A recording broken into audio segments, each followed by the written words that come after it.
well, this is my lab right now. I'm doing lab work. So I was in my last video and I came to the end of it and I was talking about vulnerability.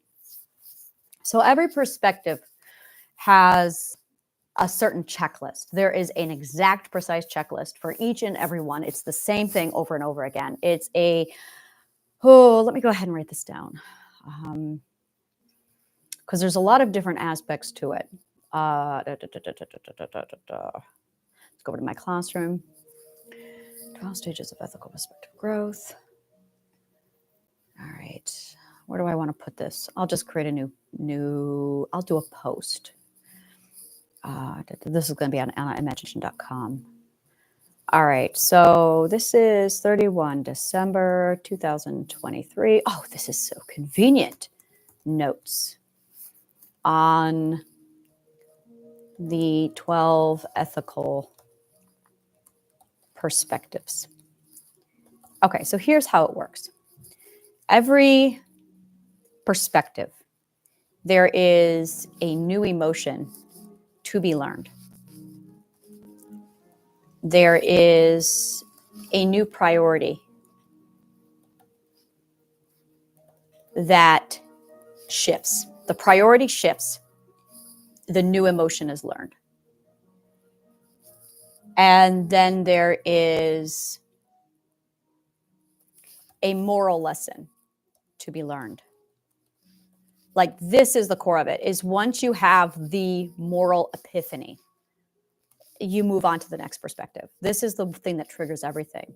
It starts with the new priority is shifted. And then you have a moral lesson to be learned. You learn the moral lesson, and then you learn the new emotion. That's literally the order of process. Is you realize, oh, I value this instead. And that's what it is. The new priority shifts. You learn the value of X. That's what it is. So you learn the value of something, and then you desire it. So I want to say first that you learn the value of something, and then you shift your priorities. When you do that, I want to say you learn the lesson to be learned. When does the moral lesson get learned? Is that first? It happens around the same time. And then as a result, a new emotion emerges from the process. And this is huge. Like, these are the four things, and it's every single ethic or every single ethical perspective. You go through this stage. And so how do I explain this? For the third perspectival stage, we're going to go ahead and use as an example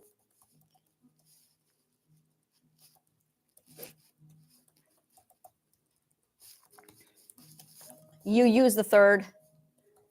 going to use the third ethical perspective. Now, the third ethical perspective, this is assuming the child has not, the person, the individual, has not had abuse. Let's assume for a moment that the individual has not had any abuse. This is somebody who has pride. They start off with pride in themselves. And they think, I don't need anyone else. I can do it on my own. Which is fantastic for mental health. You really need this. And then you try, and you do. But then you fail or you get stuck. And it's when you fail and you get stuck that you problem solve it and you reach a realization that you need help. You realize the value and importance of receiving help from others. But you have to first realize, accept, and acknowledge your vulnerability.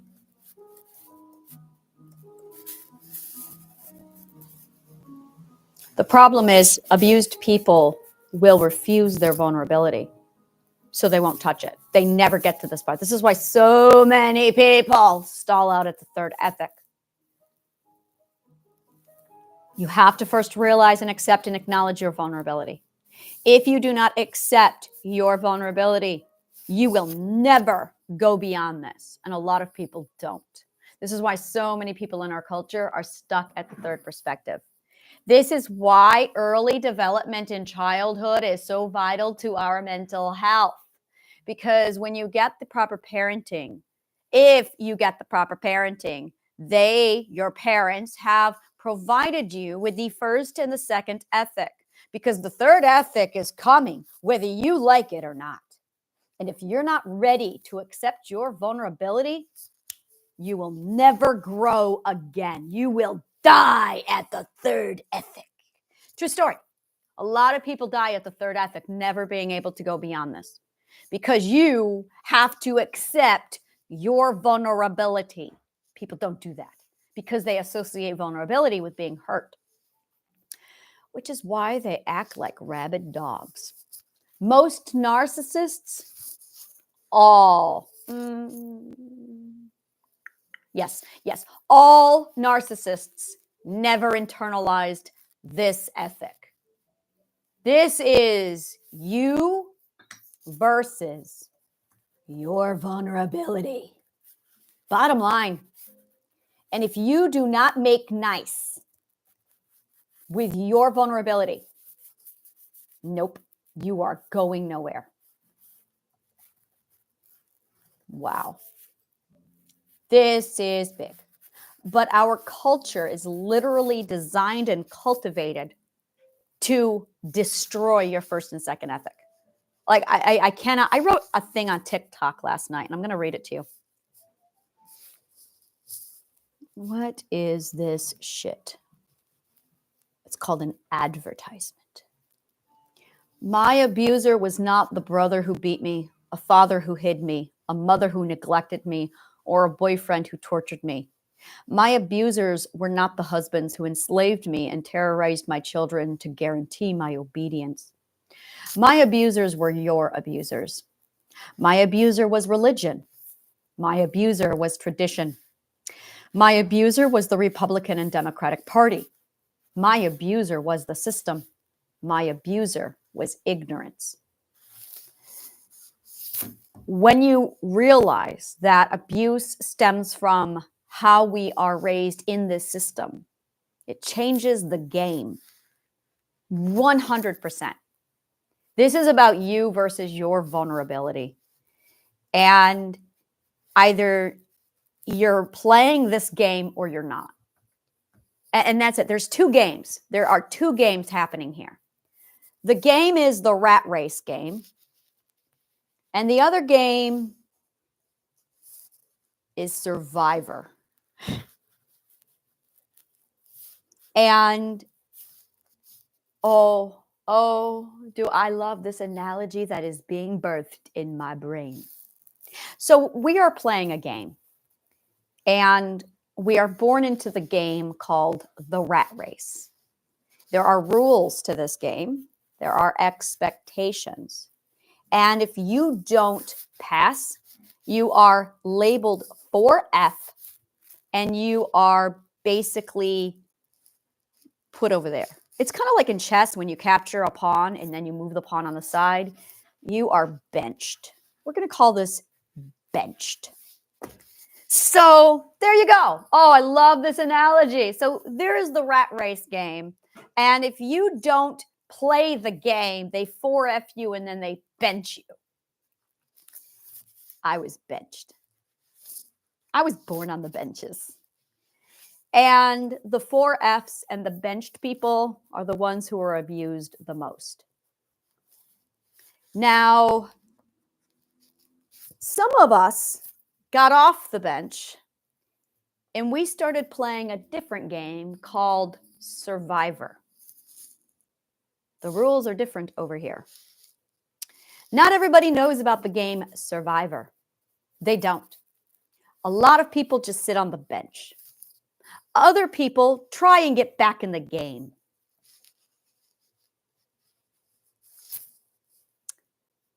Other people never get out of the game. The people who are 4F'd are given labels by the people playing the game like the black sheep. That is what they refer to the people who get benched. And there are some people who fight tooth and nail to get back in the game of the rat race. They don't want to be benched. That is like, I want to fit in. I don't want to be benched. So you have the people who are benched. You have the people who are trying to get back in the game. You have the people who love the game, they conformed so well to the game is theirs. And then there is me. I was benched. And I said, well, fuck you and your game. I'm going to go over here and do my own thing. Now, I jumped right into the game of Survivor. And I have been playing the game of Survivor since, because the universe has a sense of humor, 1984. That is when I started the game of Survivor. I have been playing the game of Survivor since. So I'm aware of the rat race game versus the Survivor game, doing my version of 1984 and their bullshit. I was 4F'd a long time ago. And I'm like, yeah, you can have your fucking game. I don't give a shit. I like Survivor better. Now, there's another aspect. There is Survivor. And then there is, after you win the game of Survivor, I call it the game of prosperity. Oh, yes, that's right. I'm going to call the rat race game Monopoly. And if you don't play according to the landlord game rules, you're benched. And you can stay benched, or you can go over to the Survivor game. Now, if you pass the Survivor game, then you get to go on and play the game Prosperity. And that's what I play now, is Prosperity. That's where I'm at. I'm in the world of Prosperity. And I'm like, woo-hoo, because it's so fucking fun over here. Prosperity is an abstract game. Actually, all of these games are abstract games, but there's a difference. The abstract game Prosperity tells people, dude, you are so playing an abstract game. And we're not going to pretend this isn't. This is called authentic, because we don't lie, because we have nothing to hide. Survivor is the delusion game. Survivor is when the mask comes off. It is called the reality check. It's when you step out of the matrix. And either you survive the transition out of the matrix or you don't. And the rat race game is the matrix. They're the ones who say everything is material, when in fact it's abstract. So everything in the material plane is being adamant that it's not abstract. And they use lies like, oh, this is the real world, when in fact it's also an abstract, and they're lying to you because they don't know what abstract is, and they have no idea how to get themselves out of abstract thinking. And if it's abstract, it's now subject. It's now, if it's abstract, well, it is all subjective. If it's subjective, it means it can be changed. And that's what they don't want, because then they lose players in their game. The Monopoly Rat Race Matrix game has one goal: to keep players.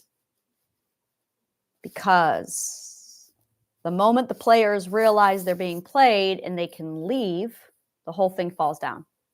And it's dependent upon their web of lies. Survivor game is when the reality hits and you start to see what's really going on. And then you step into the abstract world and you're like, oh, perspective. So when you are literally facing off, where is my piano music? I don't like not having my piano music, and it's really pissing me off. I'm like, where's my piano? I want my piano.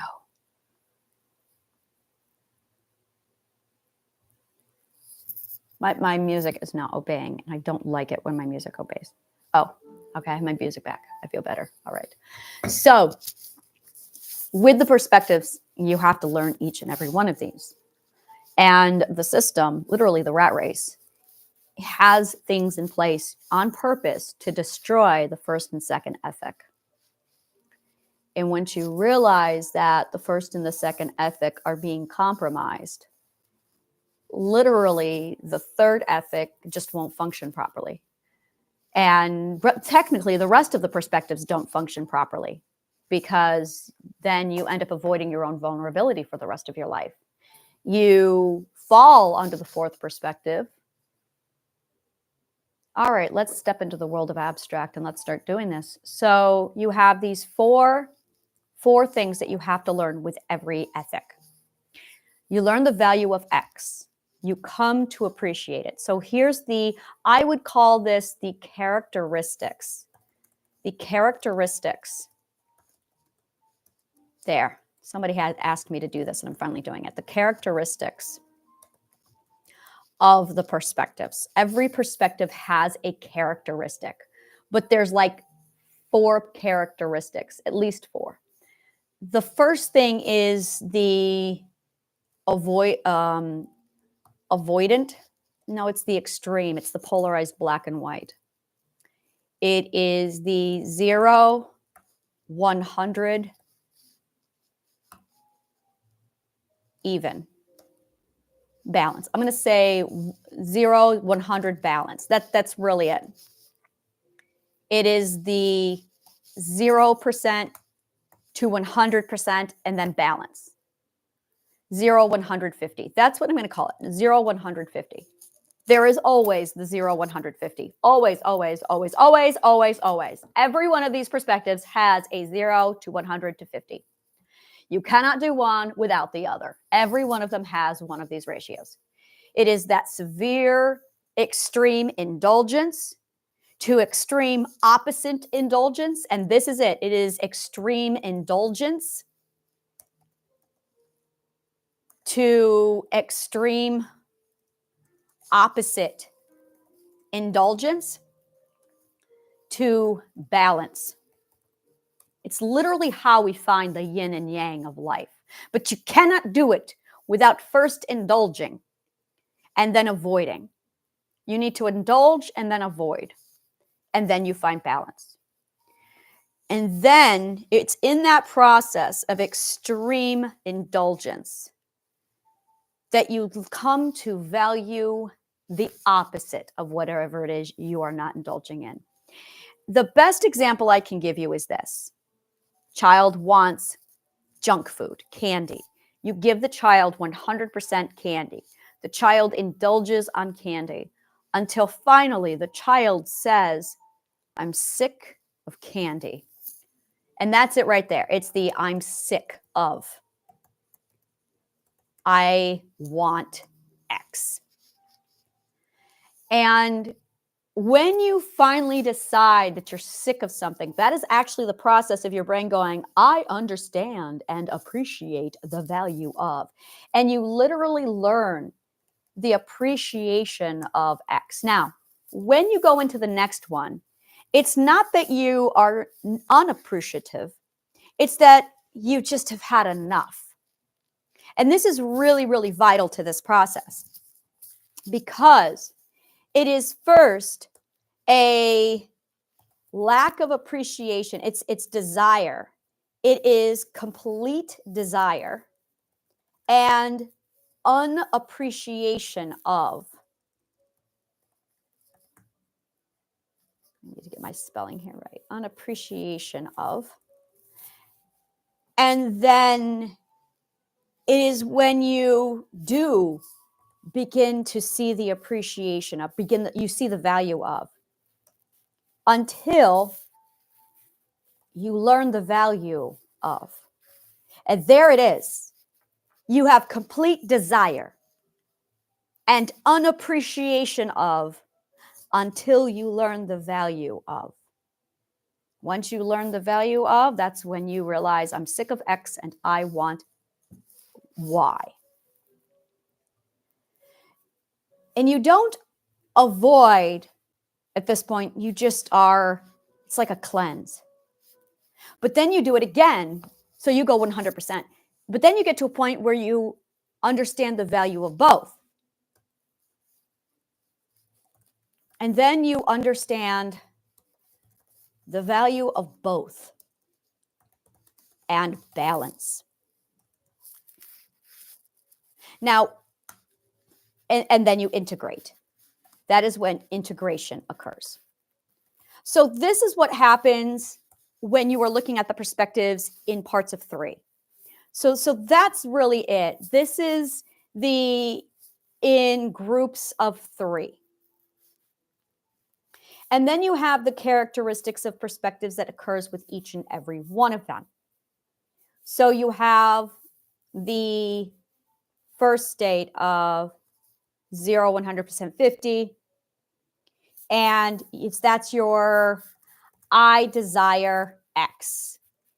I want. There's your identity saying I want. That's it right there. Okay, I don't know what that was. Okay, let me see here. The identity wants. And that's a big part of that. And then from there, the identity basically goes on a smorgasbord. The identity, true story, the identity embraces the smorgasbord. And that's what happens. The identity just goes nuts.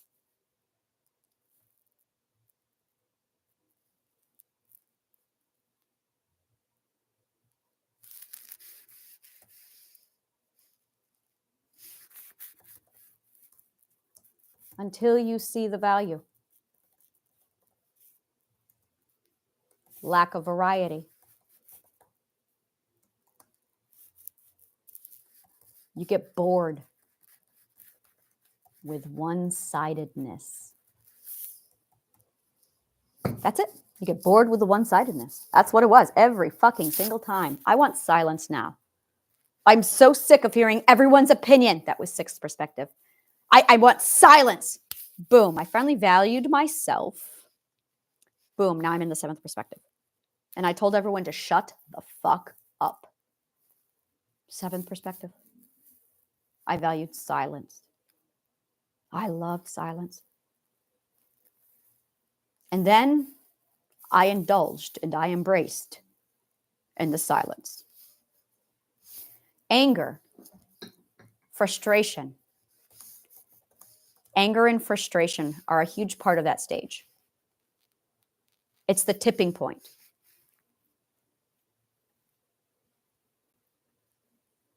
And then you feel relief.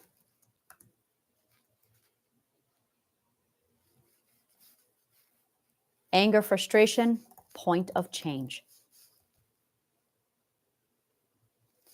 You make the choice to change. And you do. That's when you feel relief. So identity embraces the smorgasbord. This is almost a celebration where you indulge.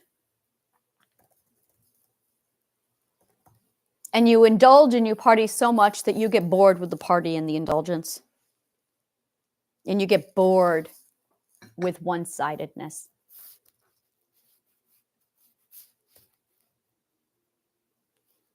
And then you start to see the value of the other side.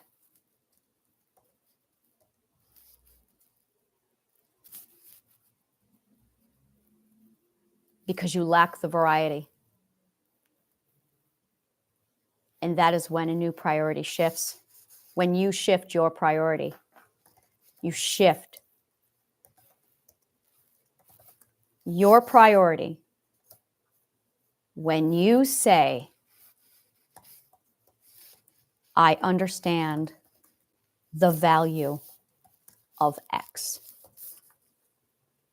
And I remember doing this with every one of my perspectives. I remember this. 7th perspective. I was so angry and frustrated with everyone's stupid opinion. See, the 6th perspective does something different. The 6th perspective indulges in everybody's opinion. Everybody's right. Everybody's right, except you. The 6th perspective forgets to value the self. Every perspective has a weakness. This is another characteristic. Every perspective neglects something. Every perspective neglects something. That's another part. Every perspective neglects something. Just a moment, because I'm getting frustrated because I want my music. Oh, I see what happened. I did not have this on repeat. So when I'm listening to piano music, and all I want right now is piano music. All right, there we go.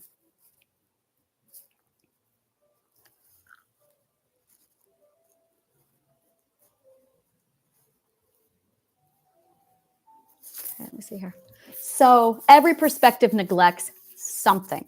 That's important to this. That is important to all of this. So in the, like, I'm going to do example. 6 perspectives neglect the self voice. I'm calling you all out on it. Every one of you. 6 perspective, I'm looking at you. Every one of you neglects your own voice. That's right. Everybody else's voice is more important than yours. You want to make sure that you are giving everyone a chance to speak, except yourself. That is what the 6th perspective is all about. So you make sure that you put everybody ahead of yourself. You make sure everybody's got space. Everyone has a chance on that stage. You're going to go last. And then you realize there are so many fucking people in the world that you will never get a chance on stage. That's the breaking point. That's the anger, frustration. When you go, when do I get my chance to speak? And here's the thing is when you are giving everyone a chance to reflect their opinion, you are shutting yourself up. And you finally become so indulged, so drowned by everybody else's opinion that you get angry and frustrated and you snap and you say, everybody shut the fuck up. It's my turn to talk. But this is the best part. This is what I love about the 6th perspective. This is the transition from 6th to 7th. You don't talk. You finally say, everyone shut the fuck up. And all you want to do is go quiet. You actually tell everyone to shut the fuck up and then you just listen to nothing. You don't talk. No one talks. You decide that silence is just what you need. And now you're in the 7th perspective. So point of change, you make the choice to change and you do. 7th perspective, now and right there, as soon as you make the choice to change, this is the perspective shift. Right there. It's when you change. And example of this is the 7th perspective values quiet.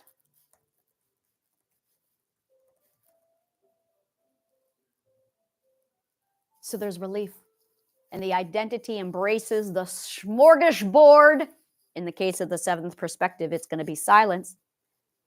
And you celebrate and you indulge in the silence until you become bored with it. Until you start to see the value of purposeful speech. That is what every one of you lacks, is purposeful speech. That's why everyone is so sloppy with words, is because not one of you has learned purposeful speech. That there's a big difference between talking and talking with purpose. And that's the problem. That is why I am so articulate, is because I went through the 8th perspective and learned purposeful speech. Because I listened. I listened to everybody. I gave everyone a chance to speak and I heard everyone talking. And they said a whole lot of bunch of fucking bullshit. And then I sat in my own silence and I thought about all the bullshit I heard from everybody. I thought about how everyone's talking about dumb shit. I thought about all the noise.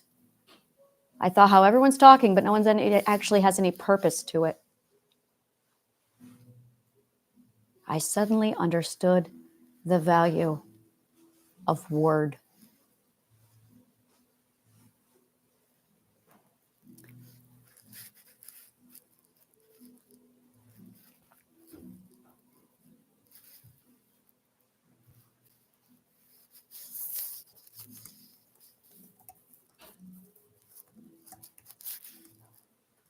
Within the seventh perspective, you suddenly understand the value of word and speaking with purpose. And then you feel something new. You feel, I want to speak with purpose.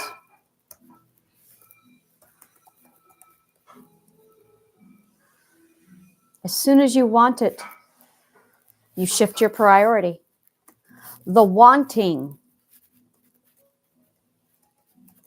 is the shifting.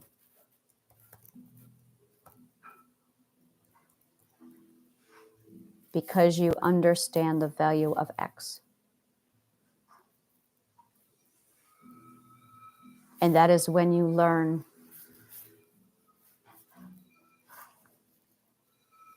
the lesson.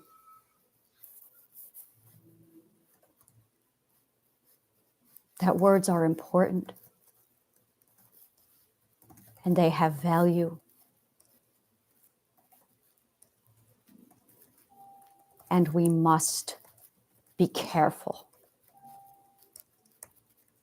with our words.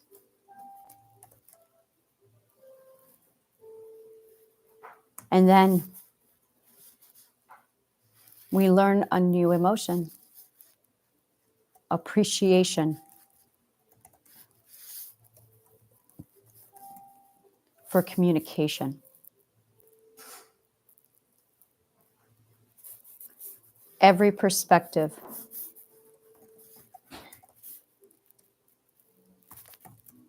learns to appreciate something. Every perspective learns this. Example.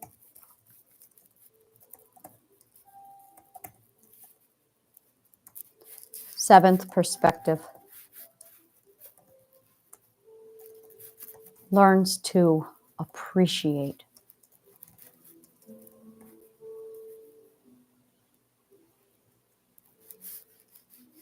healthy word use.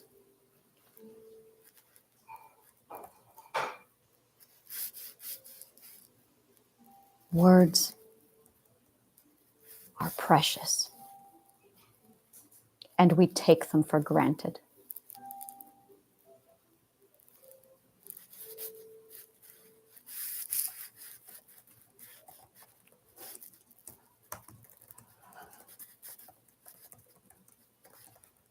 Which is why I say so few. Which is why I don't talk to a lot of people. Which is why I do not allow conversation with certain people.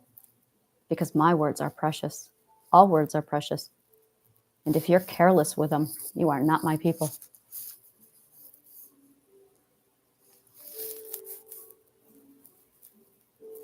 Words are powerful. A new emotion is learned, and it's appreciation for proper communication, for effective communication.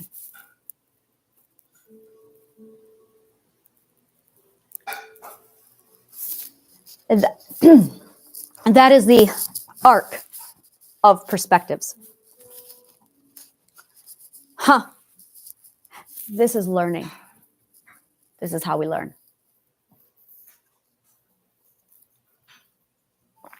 I'm at the end of mine. I can feel it.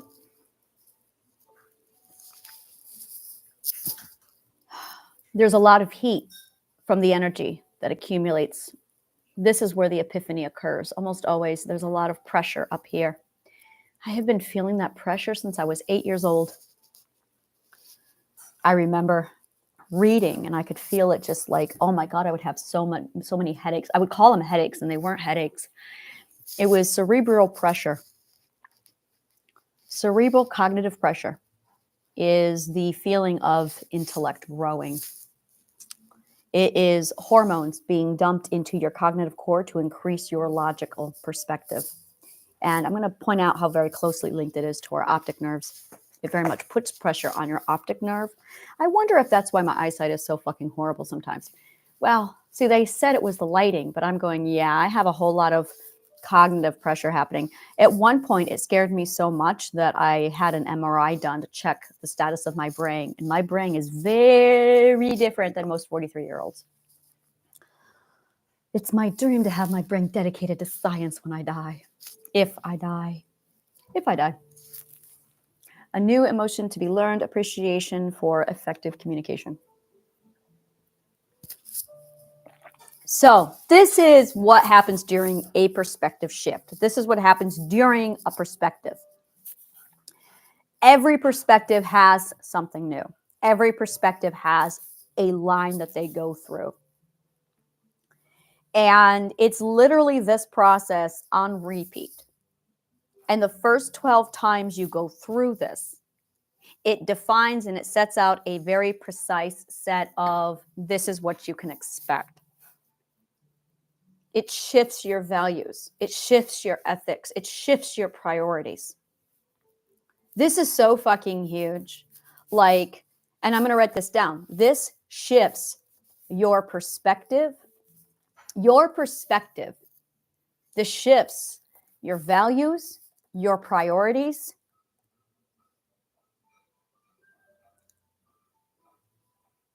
It shifts your values and your priorities. That's it. It just shifts your values and your priorities. This is a value and a priority shift.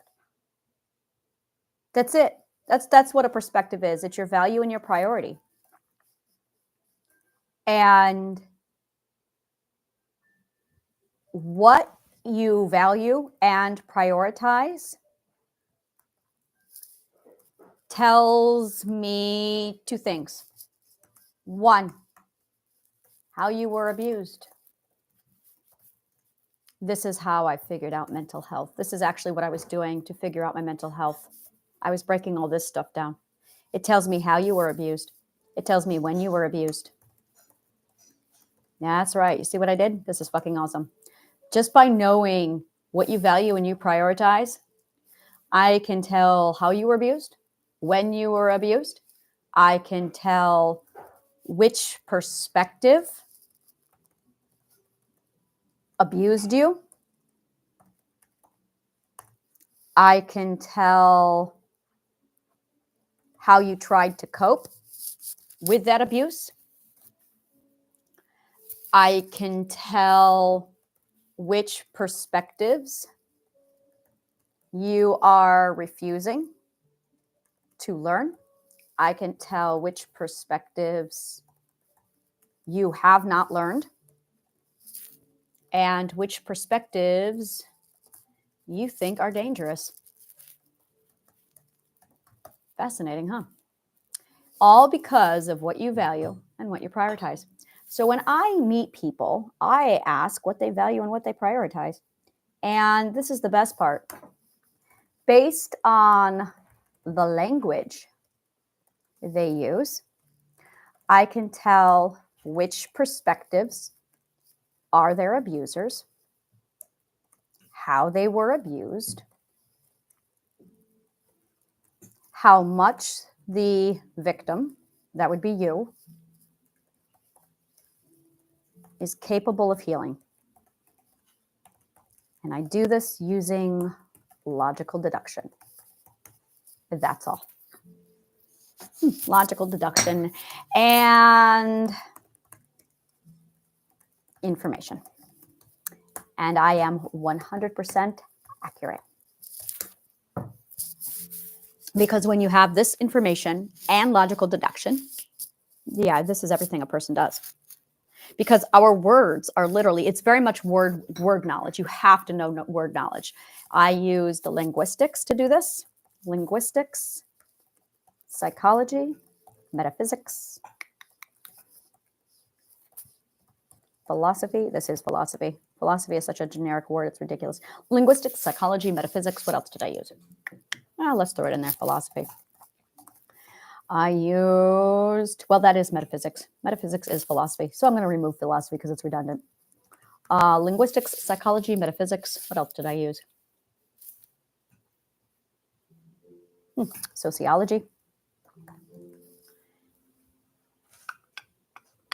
Well, and I'm going to put it down, triadic healing, because I had to map out the subconscious mind, which is not in any of these subjects. So triadic healing. But linguistics, oh yes, logic and logic. That's it, deductive reasoning. And I have to clarify deductive reasoning. So I use linguistics, psychology, metaphysics, sociology, triadic healing, logic, and deductive reasoning. You want to be a psychologist? That's the shit you need to fucking learn. Linguistics, psychology, metaphysics, sociology, triadic healing, and logic. Deductive reasoning. 1, 2, 3, 4, 5, 6. 6 masteries. There's one more. Linguistics, and then there's communication. Communication is my mastery. And that's a whole nother creature. Nope, I also learned learning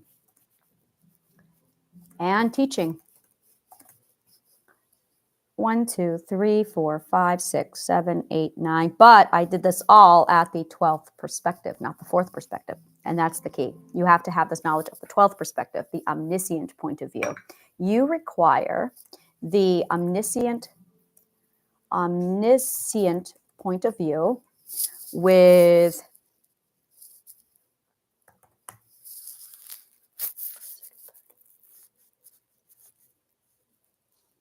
the 12th perspective.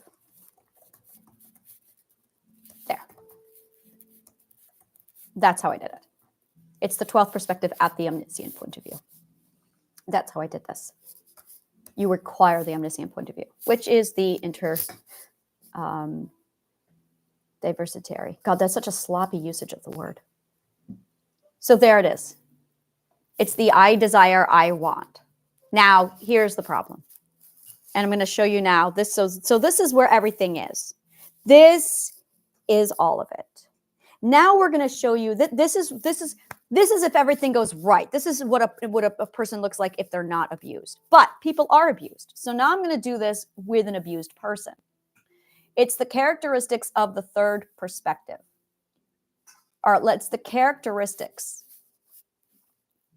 So everything prior to that point on this page, I'm going to hit publish. Did I do it? Yes. Okay. So I'm going to hit publish. I'm going to go down here now. And I'm going to do example. And underneath that example, I am now going to do the process with abuse. And here's how it looks like when there is abuse present. The 0, 100%, 50%, which is what we are supposed to do naturally, is supposed to be I desire X, the identity wants, becomes an avoidant with associated trauma and desire is not allowed because that's part of the identity. So desire is banned because that's bad. That's evil.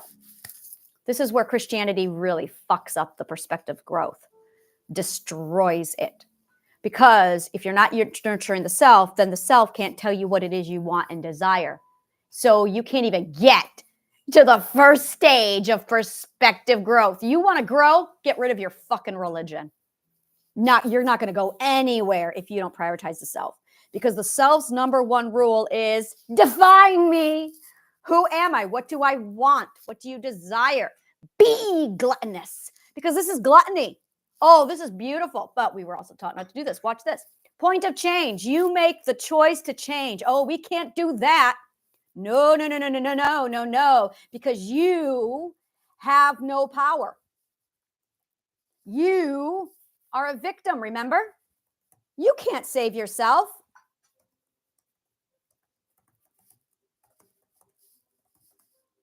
You have a God for that. You are helpless, remember?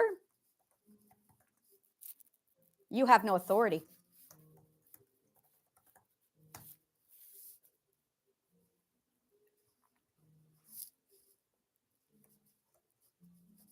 So you cannot get to the second point of perspective change, which is that you make the choice to change. No, you don't. That's authority. You don't have authority because you were abused and they took authority away from you. You have no power.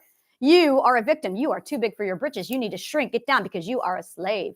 You are a victim. Don't you remember? You can't save yourself. You're fucking helpless and you're worthless. You remember these words? Your parents probably said them to you when you were a kid. You can't save yourself. You're nothing. You have no authority. So you can't even get to the second stage of what's required for perspective growth. The third is relief. Identity embraces a smorgasbord. Oh, that's glutton. Celebration where you indulge becomes constant anxiety. Now you're trapped. Welcome to the world of addiction. Christianity caused your alcoholism. Boom, drop mic.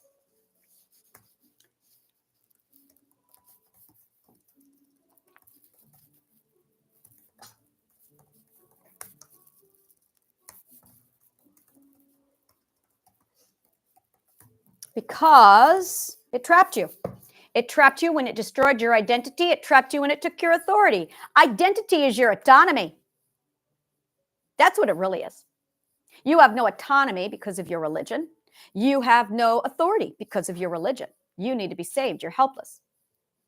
Tradition, religion, politics, perspective, pick one. It's all the same thing. Our culture is saturated with this bullshit. So that the self is destroyed, the identity doesn't know what it's want because you're supposed to conform to the game that your parents are playing, which is Monopoly Rat Race, the Minatrix. Everyone's got a culture, tradition. Everyone's got a role to play. Everyone's got a position on the game board to play. You're born a pawn, you're going to be a pawn, you're going to die a pawn. Oh, you can't upgrade yourself to a king. What the fuck do you think you are? You think you're going to cross the entire fucking chessboard? Bullshit. We're going to wipe you out and set you benched 4F on the sidelines. Chess is the metaphor for life. I'm sitting here like creating a mess. I've been queened. Yeah, I have been so fucking queened. That's right. Metaphor applied. Now, relief, identity embraces a smorgasbord. Celebration, when you indulge, becomes anxiety, trapped. Welcome to the addiction that Christianity caused your alcoholism. There you go. Because you lack authority, autonomy, and authority. Here's the ugly truth. Bored with one-sidedness. Now, we all know what that feels like, don't we? Yup. That's all I have to say. Yup. Bored with one-sidedness. But we lack the elements for change, which are autonomy and authority.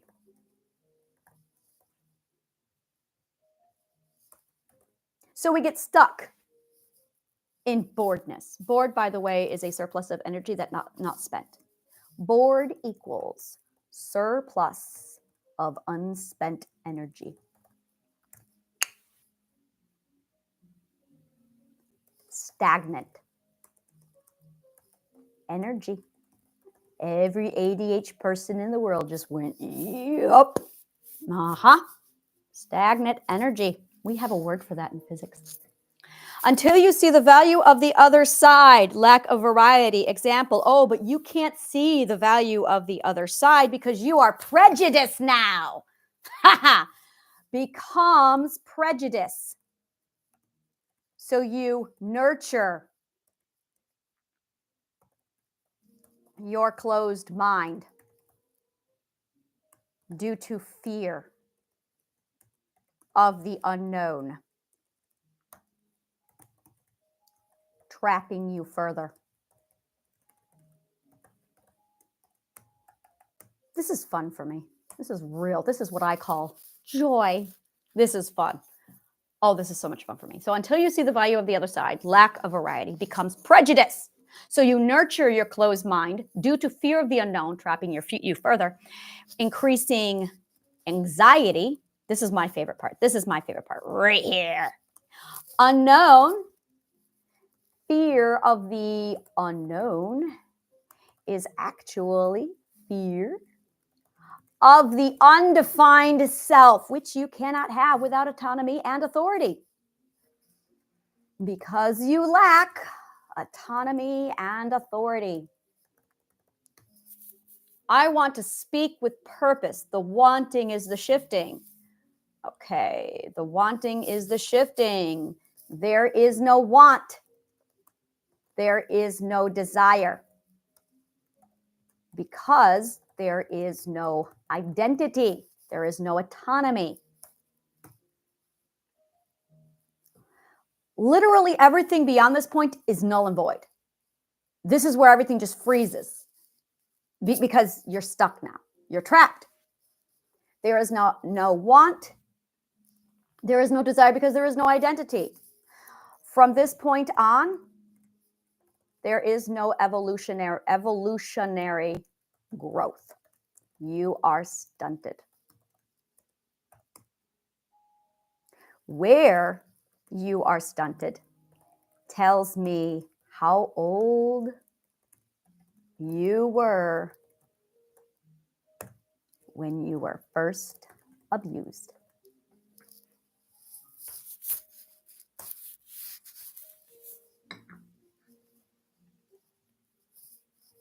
Null and void due to abuse.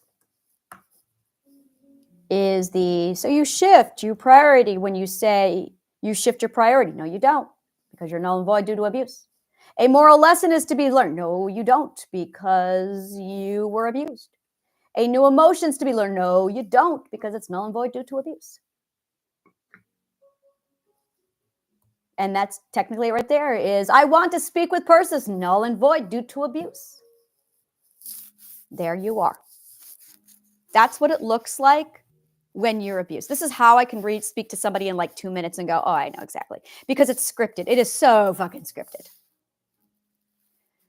So when someone says something to me like, I wish I could have my own business, but, oh, I know what that is. The word but. As soon as the word but comes in, yep. But you can't because you're afraid you can't, because you don't think you can, because you're trapped. You want to own your own business tells me you're in the fifth perspective. But someone told you that you don't have the ability, the authority, the strategy, or the concept, the authority and the autonomy to have your own business. So that tells me that you are a fifth perspective, but you're not. So what are you? Let's examine the evidence. But I can't.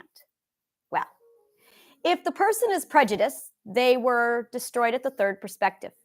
If the person is a mama's boy, they were destroyed at the first perspective. If they have an alcoholic problem or a gambling problem or an addiction problem or a pedophile, we're looking at the first perspective. If the person is absolutely obsessed with their religion, second perspective, Christianity, wipe them out, or their Judaism or their Muslim or whatever religion they are. Their traditions is what wiped them out. The tribe was more important than their autonomy. Here, I'll break it down for you because this is really it. If the mother is most important and they have an addiction, yeah, they were killed at the first perspective. They were abused at the first perspective. They stalled out. If the tradition, religion, culture, family, gang is most important,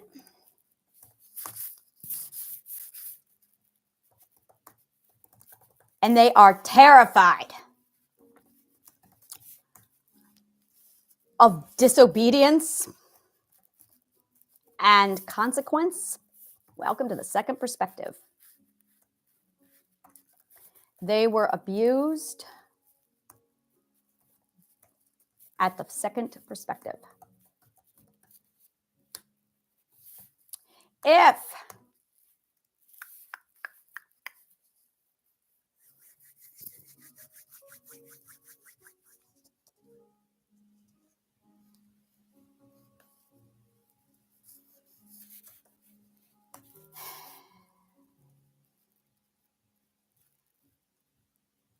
if they rely on no one and they are loners and their own vulnerability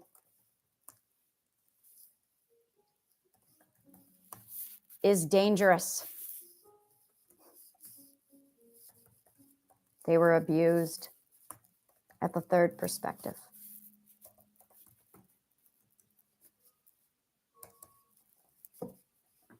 There you go.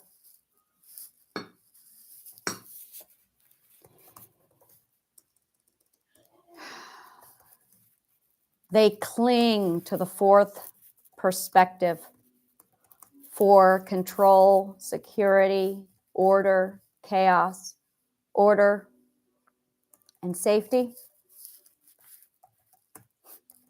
which reinforces their dependence.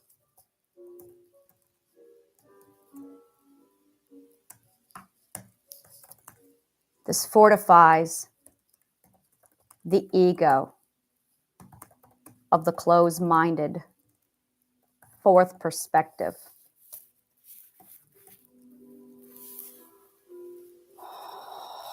Who projects their trauma, their need to control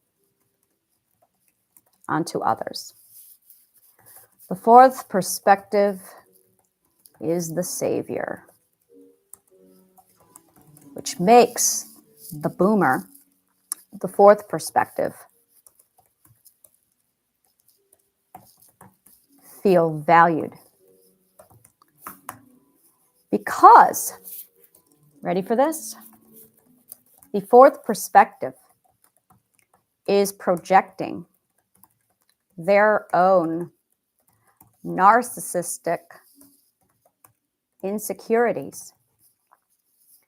They create words like crazy, arrogance, stupid, useless. I can go on. Every 4F'd word. Every 4F'd word that exists in our language was composed and created by an insecure fourth perspective narcissist seeking to project their own insecurities onto others because of the reflection law in optic physics, which also governs the human learning center of the brain. Mimic, mirror, repetition, response.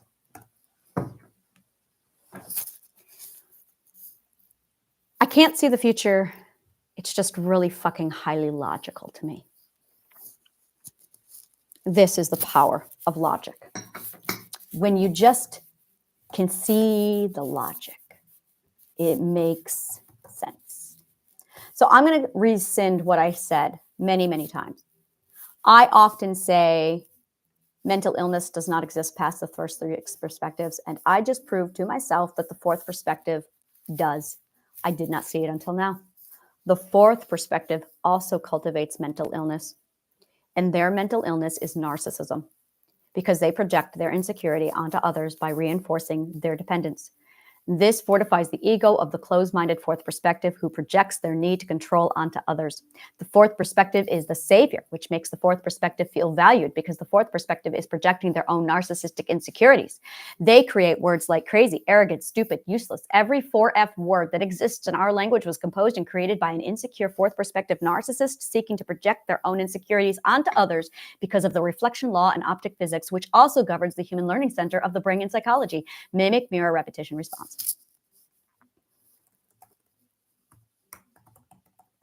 And ready for this? This is my favorite part.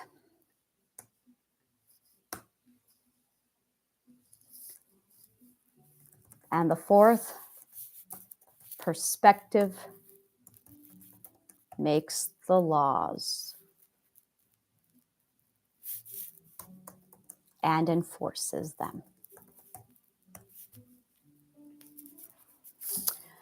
So this is me pointing at the fourth perspectives going, I call out you bullshit. There you are. So this is how abuse fucks up perspective growth. And when you understand quite literally all the different aspects of how an individual comes to learn and how they develop with perspective, it suddenly makes a lot more sense as to why and how a human mind develops the way it does. The cure, knowledge. We're back to what I will say a million times over again. And I always love talking about the solution because you don't just, here's the problem. No. You get the solution with me. You want the problem? Now here's the solution. Remember the 3 requirements of abusers. 1, your cooperation. 2, your availability. And 3, your ignorance. Well, I just took away your ignorance now, didn't I? Which is why I do all of this, people. This is why I do what I do. Because I was raped in May. And someone said to me, you need to take him to court. The courts? The courts? You mean the fourth perspective courts who want him to keep raping people. That's why the courts are so filled with red tape. No. Oh, I'm out to get my vengeance. I'm going to do something worse than taking him down. I'm going to teach everyone as much as I can to make you unignorant. Because the more people who know about this shit, you can't be abused. So I'm going to teach you what you need to know about abuse. Yeah. This is my life purpose. This is my vendetta against my abusers. I'm going to take away your ignorance so they can't hurt you. And you have an incentive. You don't want to be abused. I don't blame you. I don't want to be abused. I figured it out. So I'm giving it to you. I'm saying, here you go. Here's the information. Cooperation, autonomy, and authority. Autonomy, authority, no silence. Boycott. There, those are my 4 words for you. Cooperation, stop cooperating.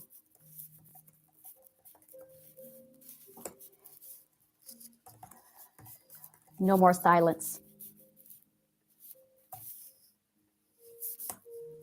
Stop cooperating.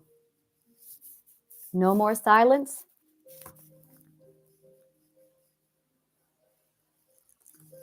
Autonomy and your authority. Prioritize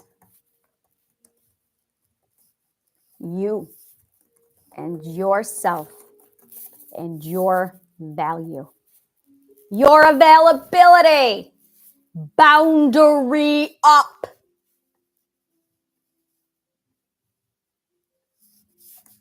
Boundary up. Deny them access. See my circle of trust. Your ignorance. Watch my morning show.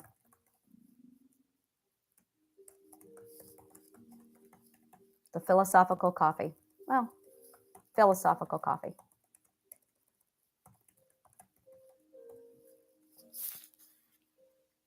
When you do these things, they can't touch you.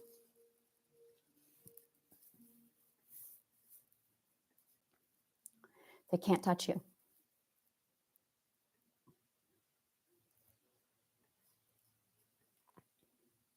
I am cleaning this up.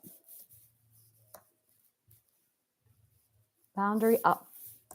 Deny them access. See my circle of trust.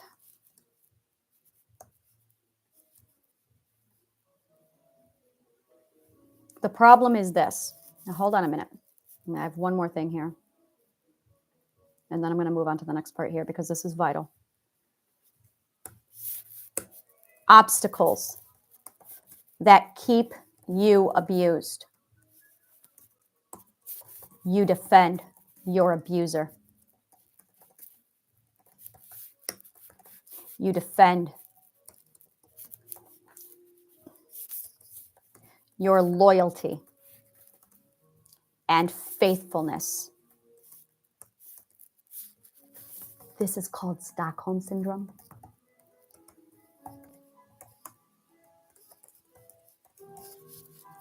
To your religion, tradition, cultures, country. That's right, I'm saying it. And family.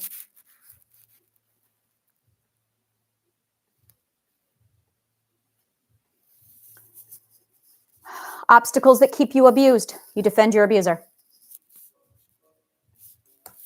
You prioritize your abuser's emotions more than your mental health, safety, autonomy, authority, and your opinion.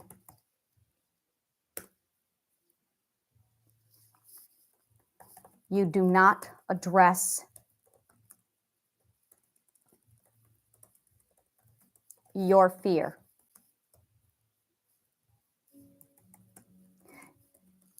To address your fear,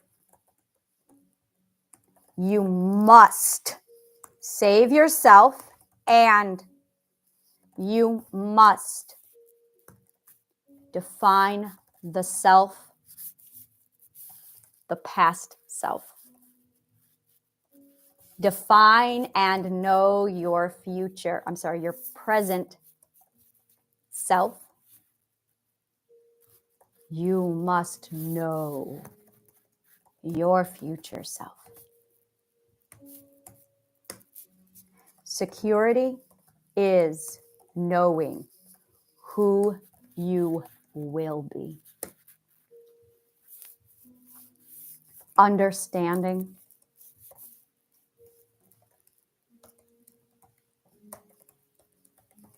is knowing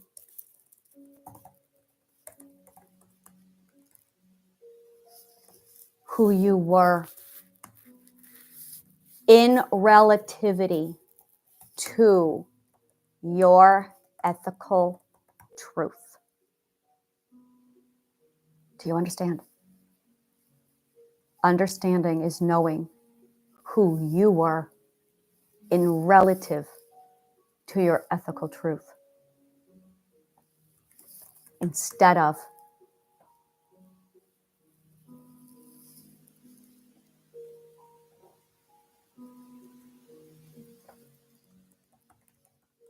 defining yourself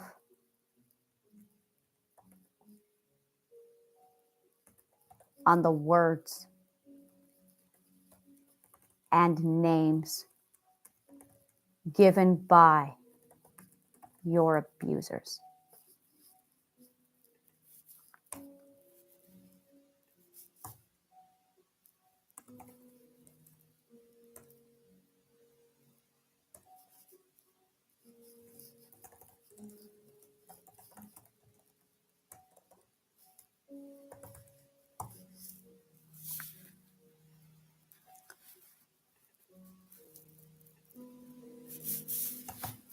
Understanding is knowing who you were in relativity to your ethical truth, instead of defining yourself on the words, emotions, truths, and names of your abusers.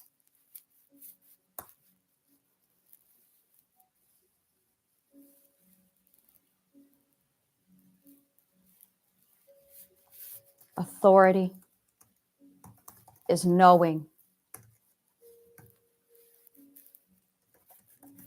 what you can do now, that you can save yourself now, and claim your power of choice to change.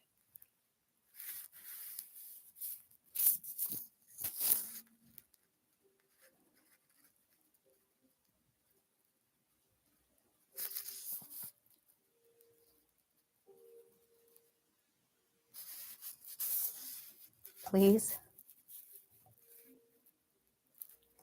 let my words to you be the example you need to realize just how important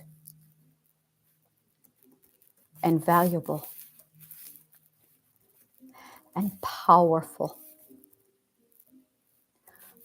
purposeful words and purposeful communication really is.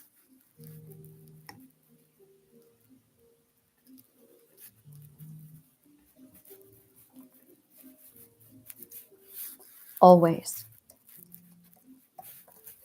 communicate with purpose.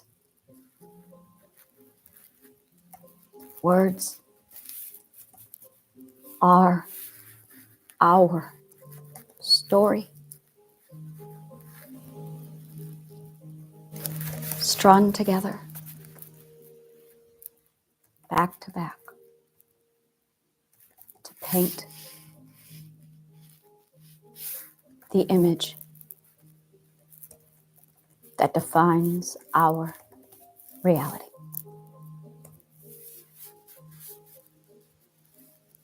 And we are story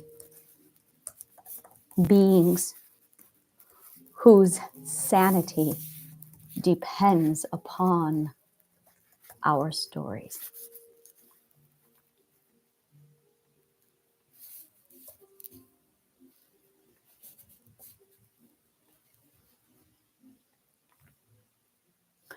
Thank you so much for being my audience.